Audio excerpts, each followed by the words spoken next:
रतलाम से किरण शर्मा। झटपट बिना मिक्सर के मलाई से कैसे घी बनाया जाता है वो रेसिपी बता रही हूँ। पर पहले हम सबके लिए मंगल कामना कर लें। सर्वे भवन्तु सुखिनः, सर्वे सन्तु निरामया, सर्वे भद्राणि पश्यन्तु, मा कश्चित् दुःखभाग् भवेत्। ये रेसिपी सुबह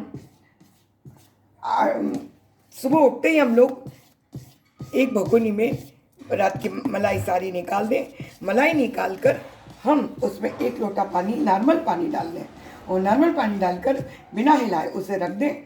और फिर रखने के पश्चात उसके बाद उसको ढक दें। 4 घंटे बाद फिर उसमें थोड़ा सा पानी और डाल के, ना गर्म ना ठंडा, बीच का पानी डाल के हम इस रेसिपी को 1 चम्मच और भगोनी के जरिए, आज देखिए, आप देखिए, देखो 2 मिनट में ये पूरा मक्खन निकल आया है।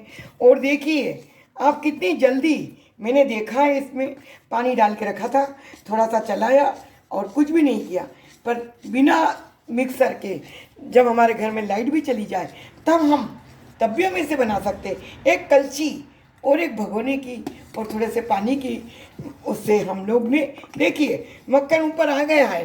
जय गणपति भगवान की जय, कृष्ण कन्हैया लाल की जय, जय करा शेरा वालिदा, बोल साचे दरबार की जय। ये 3 मिनट में झटपट रेसिपी मैं किरण शर्मा रतलाम से बोल रही हूँ और ये आपके सामने ही बन रही है। इसमें कुछ नहीं किया है, ना गर्म पानी ना फ्रिज का पानी, कुछ नहीं, सादा पानी। फ्रिज में से आप, रेसिपी में यही है कि फ्रिज में से आप मलाई निकाल कर पानी डालकर जरा सा कलछी से चलाकर ढक के रख दें। 4 घंटे बाद उसे फिर से देखें और बस उसको आप चलाएं सिर्फ। जय माता दी। अगर रेसिपी पसंद आए तो अवश्य लाइक करें।